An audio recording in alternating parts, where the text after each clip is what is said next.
Ser estar vivo é um erro? Como você consegue viver sabendo disso? Como se olhasse no espelho e não conseguisse ver o próprio reflexo? Bem, a resposta pode ser interpretada de várias formas, mas a principal delas é o trauma. E o que exatamente é o trauma? E por que ele afetou tanto o Tomioka? Por isso, ao decorrer desse vídeo eu vou explicar tudo que eu consegui entender desse personagem. Espero que te ajude de alguma forma. E aliás, o vídeo é dividido em capítulos, então navegue pelos que você tiver mais interesse. Mas lembre-se que, em ordem, tudo terá mais sentido. Começando com o passado de Tomioka. Ele já começou vendo algo muito traumático, algo que ninguém com certeza gostaria de ver. Ele viu sua irmã morrendo para o salvar de um Oni, e foi aí que nasceu o primeiro trauma. Gyu não passava de uma criança fraca, tão fraco ao ponto de não conseguir proteger aquilo que amava. Sua irmã possui o nome de Tsutako Tomioka. Mesmo que ela tenha morrido em um ato de amor por Gyu, ele não via esse sacrifício dessa forma. Tudo que ele pôde fazer foi fugir e gritar como um covarde, sem força alguma. Mas por mais que ele se debatesse, implorasse ou chorasse, nada daquilo mudaria o que aconteceu. Por isso que o sacrifício de sua irmã é algo do qual ele só sente culpa. Um erro do destino aquilo ter acontecido com ela. Se não fosse por ele, ela estaria viva. E o pior de tudo é que ninguém acreditou que ela morreu para o salvar. Surgindo então um complexo muito conhecido. O tal complexo de inferioridade. Alguém que só vê a própria existência como algo insubsistente e inútil. Sua própria vida não passava de algo descartável. Estar vivo era como se fosse um erro do destino. Isso é tão comum nos dias de hoje que chega a ter sido um reflexo para muitas pessoas usarem o Tomioka de referência. Mas bem, como eu já disse, esse foi apenas o primeiro trauma. Muitos aqui já viram o anime e sabem o que houve depois do ocorrido. Tomioka foi acolhido e treinado por Urokodaki para se tornar um caçador de Onis, a fim de que isso desse paz aos outros, Alma e a irmã. Foi conhecendo Sabito que ele pôde ter um novo propósito. Sabito que o tempo todo odiava quando Gyu ficava se colocando para baixo e dizia que a culpa da sua irmã ter morrido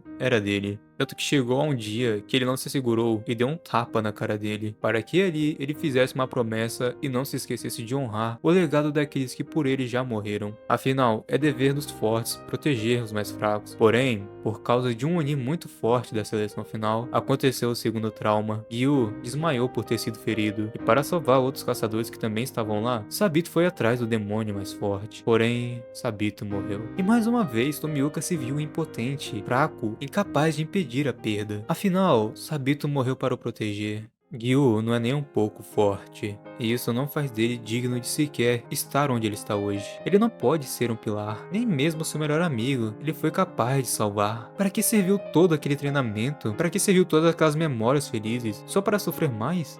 Tomioka é o tipo de pessoa que não se vê nem um pouco merecedor de nada, e sim muito diferente dos outros. E essa perda não gerou apenas dor, mas mudou tanto a mente de Gyu que cicatrizes profundas foram abertas, conhecidas hoje como estresse pós-traumático e uma severa rejeição de si mesmo. O pós-trauma de Gyu se manifesta principalmente através da culpa e de um estado de alerta constante. O tempo todo ele fica remoendo aquela memória do passado, o que faz ele se tornar alguém hipervigilante o tempo inteiro, causando um distanciamento emocional.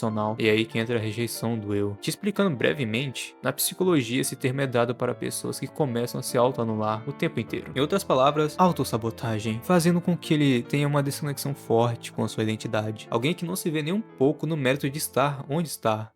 Tomioka era o encarregado de exterminar suspeitas de demônios pelas regiões montanhosas daquelas terras. Porém, ele chegou atrasado, e o que ele viu foi um garoto de kimono verde sendo atacado por uma garota de kimono rosa. Aquela garota já não era mais a sua irmã, ela já tinha se tornado um demônio. Por isso, não importava nem um pouco o quanto ele gritasse, chorasse e implorasse para ele não tirar a vida de sua irmã, isso não mudaria nada, isso não iria a proteger. Por acaso, os fracos podem ter escolha? Se só ficasse resmungando ali, por acaso sua família estaria a salvo? Não importa nem um pouco o quanto o mundo bate em você, nunca baixe sua cabeça. Essa foi a lição de moral que Gyu deu a Tanjiro, lembrando até mesmo o seu eu do passado. Mas, pelo ver de um demônio protegendo um humano e o potencial de Tanjiro, ele decidiu acolher para se tornar o próximo pilar da água. Ele precisa se tornar alguém que faça a diferença, mesmo que doa, ele terá que aguentar. Afinal, todas as perdas pelas quais ele passar irão o fortificar. E eu creio que você já entendeu o que o Gyu quis passar nessa cena, usando as suas dores de referência para que Tanjiro melhorasse. Tomioka também pode ser classificado por outro termo que eu vi na área da psicologia, que chega a até se encaixar com o que o Gyu sente. Esse termo se chama Síndrome do Impostor ou Sobrevivente. Acontece muito em pessoas que creem estarem tomando o lugar de outra de uma forma bem errônea. Não era para ela estar ali, e sim outra pessoa mais qualificada para essa posição. Gyu frequentemente repete que era Sabito que seria o Hashira da água perfeito. Ele sente que só está naquela posição por pura sorte, o que faz ele mesmo se sabotar o tempo inteiro. Ele sente que traiu a fé de seu único amigo por causa disso. Aliás, tem até um fato canônico sobre Tomioka. Realmente, os outros Hashiras não acreditavam que Gyu poderia ser de fato um pilar. Por exemplo, a própria Shinobu que dizia sempre que ele não deveria ser um, o que só validava mais ainda a sua síndrome do impostor. E uma pergunta para você aqui que acompanha o anime: você já percebeu que o tempo todo o Tomioka se afasta de todos? Essa é a desconexão emocional que eu disse mais cedo, mas vou explicar melhor para vocês e o porquê dele fazer isso agora. A resposta não é nada muito extravagante, mas já percebeu que às vezes nós mascaramos nossa dor, nos isolando dos outros? Isso chega a ser mais comum ainda entre homens. É aquele tipo de sentimento que você tá o tempo todo vivendo sem uma razão, sempre com um vazio existencial. Bem,